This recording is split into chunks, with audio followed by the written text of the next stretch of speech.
എനിക്ക് നേരത്തെ ഒരു ചാനൽ ഉണ്ടായിരുന്നു. അതിൻ്റെ ഓപ്പറേറ്റിംഗ് ഞാനൊന്നുമല്ല, വേറെ ആൾക്കാരാണ് ഓപ്പറേറ്റിംഗ് ഒക്കെ ചെയ്തിട്ടുണ്ടായിരുന്നത്. അപ്പോൾ നമുക്ക് ആ ചാനൽ ചോദിക്കാനുള്ള ആവശ്യമില്ലാതായിരുന്നു. അപ്പോൾ ആ ചാനലിൽ ഞാൻ നേരത്തെ വീഡിയോ കുറേ ഇട്ടുണ്ടായിരുന്നു, ഞാൻ തിരിച്ചിട്ടുണ്ടായിരുന്നു. പിന്നെ ഓപ്പറേറ്റിംഗ് കാര്യങ്ങളൊക്കെ അവരാണ് ചെയ്തിട്ടുണ്ടായിരുന്നത്, അതുകൊണ്ട് അതിൽ പറയാൻ പറ്റില്ല. ഭർത്താവ് പറഞ്ഞപ്പോഴാണ് നമ്മൾ പത്രത്തിൽ കണ്ട, നമ്മൾ വാർത്തകളിൽ കണ്ടതിനപ്പുറം മറ്റൊരു സത്യം അതിനുണ്ട് എന്നുള്ളത് മനസ്സിലായത്. പല കേസുകളിലും നമ്മൾ അറിയുന്ന വാർത്ത ഏകപക്ഷീയമായിട്ടായിരിക്കും. ഇപ്പോൾ ഒരു ഭാര്യയും ഭർത്താവും നന്നായിട്ട് ജീവിക്കുക, ഒരാൾ ഇൻഫ്ലുവൻസറാണ് വിചാരിച്ചോ, ഒരാൾ വലിയ ഇൻഫ്ലുവൻസറാണ്, സോഷ്യൽ മീഡിയയിലൊക്കെ ആക്റ്റീവാണ്, ഇവർ സെപ്പറേറ്റഡ് ആവുകയാണെന്നുണ്ടെങ്കിൽ ആളുകൾ എപ്പോഴും നിൽക്കാരോ കൂടെന്നറിയോ. അസ്സലാമു അലൈക്കും, welcome back to Visal media. ഞാൻ ഫക്രുദ്ദീൻ പന്താവൂർ. സെൽഹ എന്നുള്ള യൂട്യൂബറും ഭർത്താവ് ഗഫൂർ കയും തമ്മിൽ സെപ്പറേറ്റഡായി എന്ന് പറഞ്ഞ് സോഷ്യൽ മീഡിയയിൽ വലിയ വിവാദമുണ്ട്. ഞാൻ ഇന്നലെ ആ സെൽഹയുടെ ഭർത്താവ് ഗഫൂർക്കയുടെ ഒരു വീഡിയോ കണ്ടു. ആദ്യത്തെ വീഡിയോ ആണ്. അയാൾ പറയുന്നൊരു കാര്യം വട്ടപൂജ്യമാണ്, ഇനി സീറോയിൽ നിന്ന് തുടങ്ങണം, വീട് വിൽക്കാൻ പോവാണ്, സാധനങ്ങളൊക്കെ വിറ്റ് ഒഴിവാക്കാണ്. ഇങ്ങനെ സത്യം പറഞ്ഞാൽ ഈ ഭാര്യയും ഭർത്താവും തമ്മിലുള്ള പ്രശ്നത്തിൽ രണ്ട് കൂട്ടരുടെ കയ്യിലും പിഴവുണ്ടാവും. അപ്പോൾ ആ ഒരു വീഡിയോയിൽ പ്രധാനമായിട്ട് പറയുന്ന ഭാഗങ്ങളൊന്ന് കേട്ടു നോക്ക്. എനിക്ക് നേരത്തെ ഒരു ചാനൽ ഉണ്ടായിരുന്നു. അതിൻ്റെ ഓപ്പറേറ്റിംഗ് ഞാനൊന്നുമല്ല, വേറെ ആൾക്കാരാണ് ഓപ്പറേറ്റിംഗ് ഒക്കെ ചെയ്തിട്ടുണ്ടായിരുന്നത്. അപ്പോൾ നമുക്ക് ആ ചാനൽ ചോദിക്കാനുള്ള അവകാശമില്ലാതായിപ്പോയി. അപ്പോൾ ആ ചാനലിൽ ഞാൻ നേരത്തെ വീഡിയോ കുറേ ഇട്ടുണ്ടായിരുന്നു, ഞാൻ തനിച്ചിട്ടുണ്ടായിരുന്നു. വീഡിയോയിൽ ഓപ്പറേറ്റിംഗ് കാര്യങ്ങളൊക്കെ അവരാണ് ചെയ്തിട്ടുണ്ടായിരുന്നത്, അതുകൊണ്ട് എനിക്ക് അതിൽ പറയാൻ പറ്റില്ല. അപ്പോൾ ഞാൻ ഈ ചാനൽ സീറോയിൽ നിന്നാണ് തുടങ്ങുന്നത്, വട്ടപൂജ്യത്തിൽ നിന്നാണ് തുടങ്ങുന്നത്. അപ്പോൾ നിങ്ങളുടെയൊക്കെ സപ്പോർട്ട് ഉണ്ടെങ്കിൽ ഇനി മുന്നോട്ട് പോകാൻ പറ്റുള്ളൂ. അപ്പോൾ ഇനി ഈ ചാനൽ മുന്നോട്ട് പോയി ഇതിൽ കുറേ കാര്യങ്ങൾ കൂടി ചെയ്യാവുന്നുണ്ട്. ഒരു ചാരിറ്റിയൊക്കെ പോണ ഉള്ളവരെ കുറേ ചാരിറ്റിയും അതുപോലെ തന്നെ നല്ല ഓഫർ, നിങ്ങൾക്ക് ഗുണം കിട്ടുന്ന ഓഫർ ഉണ്ടെങ്കിൽ, ഏതെങ്കിലും കടക്കാർ കാലിയാക്കുന്നുണ്ടെങ്കിൽ അവർ പറയും, അവർക്ക് ഫ്രീ ആയിട്ട് പ്രൊമോഷൻ പറഞ്ഞാൽ ഫ്രീ ആയിട്ട്, പ്രൊമോഷൻ ക്യാഷിലാണ്ട് ഫ്രീ ആയിട്ട് ഇട്ട് കൊടുക്കാനുള്ള സംവിധാനം പറഞ്ഞിട്ടുണ്ട്. നിങ്ങളിപ്പോൾ മാത്രമേ ഉള്ളൂ എന്നാണ് എൻ്റെ അവസ്ഥ. എല്ലാവർക്കും അറിയാം. കൂടുതലൊന്നും ഞാൻ പറയേണ്ട ആവശ്യമില്ല. കാരണം സോഷ്യൽ മീഡിയയിൽ ഇപ്പോൾ എവിടെ കൊണ്ട് ചോദിക്കുന്ന നടക്കുന്ന കാലഘട്ടമാണ്. എന്തായാലും വേറെ ഒന്നും എനിക്കിപ്പോൾ പറയാനില്ല. അപ്പോൾ ഞാൻ വീഡിയോ വൈൻഡപ്പ് ചെയ്യണം.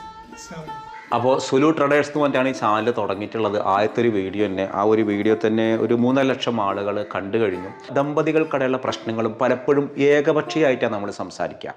ഒരാളെ മറ്റാൾക്ക് എന്താ പറയാനുള്ളത് നമ്മൾ അറിയാറില്ല, കേൾക്കുക, അങ്ങനെ നമ്മളാണ് ജഡ്ജ്മെൻറ്റ് ചെയ്യും. വീട് വിൽക്കുന്നതിലൊക്കെ ഭയങ്കര പ്രതിഷേധമുണ്ട്. കാരണം അത് സെൽഹ അധ്വാനിച്ചുണ്ടാക്കിയൊരു വീടാണ്. ഇവർ തമ്മിൽ പരസ്പരം ആളുകളെ പറ്റിക്കാൻ വേണ്ടി വീഡിയോ ഇടുന്നവരാണ്, എന്താ പറയുക, കാഴ്ചക്കാരെ കിട്ടാൻ വേണ്ടിയിട്ട് മാറി നിൽക്കുന്നവരാണ്. അങ്ങനെ പലതും പറഞ്ഞേക്കുന്നുണ്ട്. ഞാൻ ഈ വീഡിയോ എടുക്കാൻ കാരണം ഇവരുടെ സബ്ജക്റ്റ് പറയാനല്ല. ഞാൻ ഈ വീഡിയോ പറയാൻ കാരണം ഒരു പ്രമാദമായൊരു കേസുണ്ട്. ഒരു ടീച്ചർ തൻ്റെ ഭർത്താവിനെതിരെ പരാതി കൊടുത്തു. പരാതി ഇങ്ങനെയാണ്: ഭർത്താവ് സംശയരോഗിയാണ്, ജീവിക്കാൻ സമ്മതിക്കണില്ല. അങ്ങനെ ഇവർ ഡിവോഴ്സിന് കോടതിയിൽ കൊടുക്കുകയാണ്. അങ്ങനെ കോടതി വളരെ വലിയൊരു നഷ്ടപരിഹാരം, അതായത് മക്കൾക്ക് ചിലവിന് കൊടുക്കണം, ഭാര്യയ്ക്ക് വിവാഹമോചനത്തിന് കാശ് കൊടുക്കണം, സ്വന്തം വീട് വരെ വിൽക്കേണ്ടി വന്നൊരവസ്ഥ അറിയാവുന്നൊരു കേസാണ്. അപ്പോൾ ഭർത്താവ് പറഞ്ഞപ്പോഴാണ് നമ്മൾ പത്രത്തിൽ കണ്ട, നമ്മൾ വാർത്തകളിൽ കണ്ടതിനപ്പുറം മറ്റൊരു സത്യം അതിനുണ്ട് എന്നുള്ളത് മനസ്സിലായത്. പല കേസുകളിലും നമ്മൾ അറിയുന്ന വാർത്ത ഏകപക്ഷീയമായിട്ടായിരിക്കും. ഇപ്പോൾ ഒരു ഭാര്യയും ഭർത്താവും നന്നായിട്ട് ജീവിക്കുക, ഒരാൾ ഇൻഫ്ലുവൻസറാണ് വിചാരിച്ചോ, ഒരാൾ വലിയ ഇൻഫ്ലുവൻസറാണ്, സോഷ്യൽ മീഡിയയിലൊക്കെ ആക്റ്റീവാണ്, ഇവർ സെപ്പറേറ്റഡ് ആവുകയാണെന്നുണ്ടെങ്കിൽ ആളുകൾ എപ്പോഴും നിൽക്കാരോ കൂടെന്നറിയോ, ഈ പെണ്ണുങ്ങളുടെ കൂടെ നിൽക്കുക. ഞാനൊരു ഡിവോഴ്സി ആണെന്ന് പറഞ്ഞ ഒരാണ് വീഡിയോ ഇട്ട് കഴിഞ്ഞാൽ ആരും കാണൂല. ഒരു കാഴ്ച ഓനെ കുറ്റം പറയാൻ 100 പേരുണ്ടാവും. പക്ഷേ ഞാൻ സെപ്പറേറ്റഡ് ആണ് എന്ന് പറഞ്ഞിട്ട് വലിയ തീ എന്ന് പറയുന്ന സംസാരിക്കുന്ന പെണ്ണിൻ്റെ കൂടെ നിൽക്കാൻ ലക്ഷക്കണക്കിന് ആളുകളുണ്ടാവും. സത്യം എന്തോ ആവട്ടെ, ആളുകളുടെ ഒരു കാഴ്ചപ്പാട് എന്താണ്? പുരുഷന്മാരെപ്പോഴും വില്ലന്മാരാണ്, മോശക്കാരാണ് എന്നൊരു ധ്വനിയാണ്. ഇനി നേരെ തിരിച്ചു ആളുകളുണ്ട് കേട്ടോ. സ്ത്രീകൾ എന്ത് ചെയ്താലും അവർ മോശക്കാരാണെന്ന് കരുതുന്ന ആളുകളുണ്ട്. ഇത് രണ്ടിനും ഇടയിലാണ് സത്യം. അപ്പോൾ ഈ ഒരു കേസിൽ ഒരാളൊരു പാവപ്പെട്ട വീട്ടിൽ നിന്ന് ഒരു പെൺകുട്ടിനെ കല്യാണം കഴിച്ചു.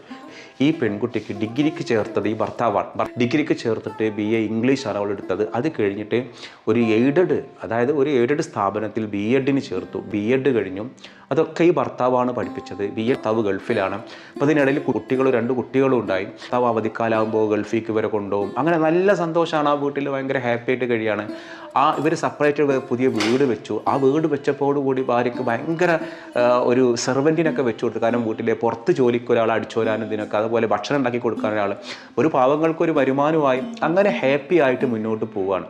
അപ്പോൾ ഇയാൾക്ക് തോന്നി ഇങ്ങനെ പഠിച്ചിട്ട് ഇപ്പോൾ BEd കഴിഞ്ഞ് ടെറ്റ് കഴിഞ്ഞ് ഇതൊക്കെ കഴിഞ്ഞിട്ട് ഒരു ടീച്ചർ, ഇയാളെ ഗൾഫിൽ നിന്ന് പരിചയപ്പെട്ട ഒരു സുഹൃത്തുണ്ട്, അവരുടെ കുടുംബത്തിലൊരു സ്കൂളുണ്ട്, ആ സ്കൂളിൽ ടീച്ചർ ഒഴിവുണ്ട് എന്ന് പറഞ്ഞിട്ട് 30 ലക്ഷം രൂപ കൊടുത്തിട്ടാണ് ഇവൾക്കൊരു ജോലി തരപ്പെടുത്തി കൊടുത്തത്. ഈ 30 ലക്ഷം രൂപ ശരിയാക്കാൻ വേണ്ടിയിട്ട് ഇയാളുടെ പറമ്പ് എന്ത് ചെയ്തതാണ്, ലോണ് വെച്ചിട്ടാണ് ഇയാൾ ഈ കാശൊക്കെ സംഘടിപ്പിച്ചിട്ട് ഇവൾക്കിത് ഒരു സ്കൂളിൽ ജോലിയൊക്കെ റെഡിയാക്കി കൊടുത്തു. ഈ ജോലിയൊക്കെ റെഡിയാക്കി കൊടുത്ത് ഇവൾ ജോലിക്ക് പോകാൻ തുടങ്ങി. അപ്പോൾ അവൾ പറഞ്ഞു സ്കൂട്ടി വാങ്ങണം എന്ന് പറഞ്ഞ് സ്കൂട്ടി വാങ്ങി. അങ്ങനെ സ്കൂളിൽ നിയമന അംഗീകാരം കിട്ടിയിട്ടില്ല. അതായത് സ്കൂളിൽ കയറിയിട്ടെങ്കിലും മാനേജ്മെൻറ്റ് കോട്ടയിൽ സ്കൂൾ അധ്യാപികയായിട്ട് കയറി. അങ്ങനെ അധ്യാപികയായിട്ട് കയറിയിട്ട് ഇവൾക്ക് എന്ത് കിട്ടിയിട്ടില്ല? ഈ നിയമന അംഗീകാരം കിട്ടിയിട്ടില്ല. അപ്പോൾ ആ സമയത്തും ഇവളുടെ എല്ലാ ചെലവും ഈ ഭർത്താവ് തന്നെയാണ് വഹിക്കുന്നത്. അങ്ങനെ 4.5 വർഷം കഴിഞ്ഞിട്ടാണ് ഇവൾക്ക് നിയമന അംഗീകാരം കിട്ടുന്നത്. നിയമന അംഗീകാരം കിട്ടിയ സമയത്ത് ഭർത്താവ് ഭയങ്കര ഹാപ്പി. കാരണം ഒരു ഇൻകം സോഴ്സും കൂടി കിട്ടില്ല, അത്യാവശ്യം നല്ലൊരു സാലറി ഒക്കെ ഉണ്ട്.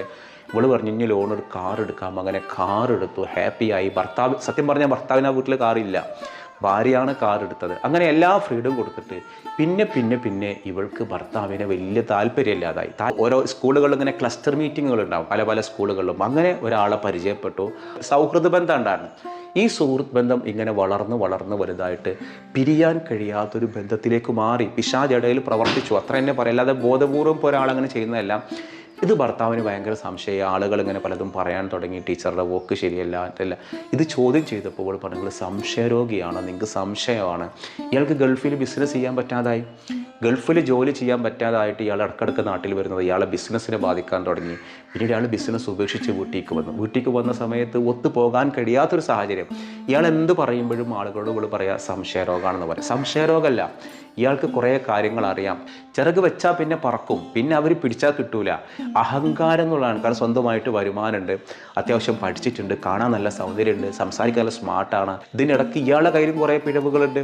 ഇയാളുടെ ഉള്ളിലുള്ള സംശയം ഇയാൾ പിന്നെ മർദ്ദനാണ്, കൈവിട്ടു പോവുകയാണേ. കൈവിട്ടു പോകുമ്പോൾ അതോടുകൂടി ഗാർഹിക പീഡനായി, അടി കൊടുത്തതോടുകൂടി ഗാർഹിക പീഡനായി. അങ്ങനെ അത് കേസായി. ഇവളുള്ള വീട്ടിലായി. ചില ഡിവോഴ്സുകളായ ചില യൂട്യൂബേഴ്സിൻ്റെ സംസാരം കണ്ടിട്ടുണ്ടോ? അവരെപ്പോഴും ബാക്കിയുള്ളവരും കൂടി കുഴപ്പത്തിൽ ചാടിക്കണ വർത്താനാണ് പറയാം. ബാക്കിയുള്ളവരും കൂടിയിട്ട്, അതായത് ഭാര്യയും ഭർത്താവും തമ്മിൽ ഇഷ്യൂസ് ഉണ്ടാവും. ആ ഇഷ്യൂസ് ഉണ്ടാകുമ്പോൾ പരമാവധി പ്രശ്നങ്ങൾ പരിഹരിച്ച് നല്ലപോലെ മുന്നോട്ട് പോകേണ്ടതിന് പകരം ഇവരിങ്ങനെ മൂട്ടിൽ തീ കൊടുക്കുക ചെയ്യുക. തീ കൊടുത്തിട്ട് ഇത് തീ പിടിച്ചിട്ട് പിന്നെ രക്ഷപ്പെടാൻ വേറെ മാർഗ്ഗമില്ലാതെ ഏതെങ്കിലും ചളിക്കുണ്ടി പോയി ചാടും. പെണ്ണ് ഭർത്താവിൻ്റെ ഉമ്മാക്കെതിരെ വരെ കേസാണ്. ഉമ്മ അതിക്രമിച്ച് വീട്ടിൽ കയറി. അവസാനം കോടതിയുടെ ഉത്തരവാണ് ഇവൾക്ക് ഇത്ര നഷ്ടപരിഹാരം കൊടുക്കണം, കുട്ടികൾക്ക് ചിലവ് കൊടുക്കണം. അതിന് ഇയാൾ നയിച്ചുണ്ടാക്കിയ വീട് വരെ വിൽക്കേണ്ടി വന്നു എന്നുള്ളതാണ്. അപ്പോൾ കുറേ ആളുകൾ ഇവരെ നേരെയാക്കാൻ വേണ്ടി ശ്രമിച്ചു നോക്കി, ഒന്നിച്ചു കൊണ്ടുപോകാൻ. കാരണം ഇത് ആളുകൾ അറിഞ്ഞാൽ മോശമല്ലേ. അങ്ങനെ പല കൗൺസിലിംഗ് കൊടുത്ത് നന്നായിട്ടെങ്കിലും ഇയാളുടെ ഉള്ളിൽ പിന്നെ സംശയരോഗം കൂടാൻ തുടങ്ങി. അത് സംശയരോഗമല്ല, ട്രസ്റ്റ് പോയി, വിശ്വാസം പോയതോട് കൂടിയിട്ട് പിന്നെ തൊട്ടതിനും പിടിച്ചതിനൊക്കെ ഇയാൾ പിന്നെ മദ്യപാനിയായപ്പോൾ ശരിക്കും ആളുകൾ കൈവിട്ടു. അവൻ കള്ളുപിടിച്ചിട്ടാണോ, ടീച്ചറുടെ ഭർത്താവ് ഇങ്ങനെ തന്നെയാണ്, കള്ളുകുടിയനാണ്. അപ്പോൾ ആ ഒരു പേര്. അപ്പോൾ ഇയാൾ ഈ തകർച്ചയിലേക്ക് കൊണ്ടെത്തിച്ചതിൽ ഭാര്യയുടെ തോന്നിവാസങ്ങളുണ്ട്. ഭാര്യ വേറൊരുത്തൻ്റെ കൂടെ പോകുന്നില്ല, പക്ഷേ ഒരു റിലേഷൻഷിപ്പ് ഉണ്ടാകുന്നുള്ള ഹക്കാണ്. ആ റിലേഷൻഷിപ്പ് ഭർത്താവിന് എവിഡൻസ് അടക്കമുണ്ട്. പക്ഷേ സൊസൈറ്റി എന്ത് ചെയ്തില്ല, അത് അംഗീകരിച്ചില്ല. കോടതി അത് സൗഹൃദം മാത്രമായിട്ട് കണ്ടു. എന്ത് സൗഹൃദം? ഭർത്താവില്ലാത്ത നേരത്ത് പരസ്പരം ഒന്നിച്ച് പോകൽ, ഒന്നിച്ച് യാത്രകൾ. അവസാനം ഈ മനുഷ്യൻ്റെ മുന്നിൽ നിയമങ്ങളോ സമൂഹങ്ങളോ ഒന്നും കൂടെ നിന്നില്ല. ഇന്നെല്ലാം നഷ്ടപ്പെട്ട ഒരാളായിട്ട് പ്രവാസി മാറി. ഓരോരുത്തർ നിൽക്കേണ്ടിടത്ത് ഓരോരുത്തർ നിന്നാൽ മാത്രമാണ് കുടുംബം എന്ന് പറയുന്ന ഒരു സ്ഥാപനം മുന്നോട്ട് പോകുള്ളൂ. കുടുംബം എന്ന് പറഞ്ഞൊരു സ്ഥാപനമാണ്. ഫാമിലി എന്ന് പറഞ്ഞൊരു ഇൻസ്റ്റിറ്റ്യൂട്ടാണ്. ആ ഇൻസ്റ്റിറ്റ്യൂട്ടിന് ഒരു തലവൻ വേണം. ആ തലവൻ തൻ്റെ അധികാരങ്ങൾ ഇങ്ങനെ പകുത്തു കൊടുക്കണം. ആ കുടുംബത്തിൻ്റെ തലവൻ ആരാണ്?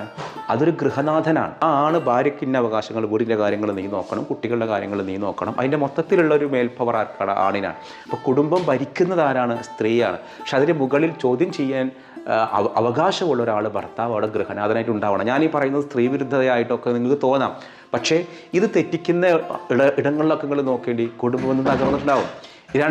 ഒരു വീട്ടിൽ മുഖം വെച്ച 2 കാളകളുണ്ടെങ്കിൽ ആ വീട് തകർന്നു. ഒരു സ്ഥലത്തും 2 ഭരണാധികാരികൾ ഉണ്ടാവരുത്. അധികാരം ഒരാൾക്ക് അധികാര വികേന്ദ്രീകരണമാണ്.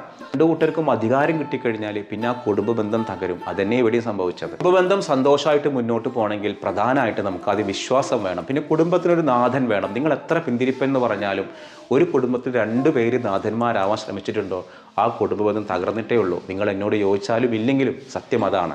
അപ്പോൾ ഇന്നലത്തെ ചോദ്യത്തിൻ്റെ ഉത്തരം മക്ക എന്നുള്ളതാണ്. മക്കയിൽ നിന്നാണ് ഹബീബായ നബി ഇസ്രാ മിഅ്റാജ് യാത്ര നടത്തുന്നത്. ഞാനിന്ന് ചോദിക്കുന്നൊരു ചോദ്യം അതിദാരിദ്ര്യമുക്തമായിട്ട് കേരളത്തെ പ്രഖ്യാപിച്ചത് ആരാണ് എന്നുള്ളതാണ് ചോദ്യം.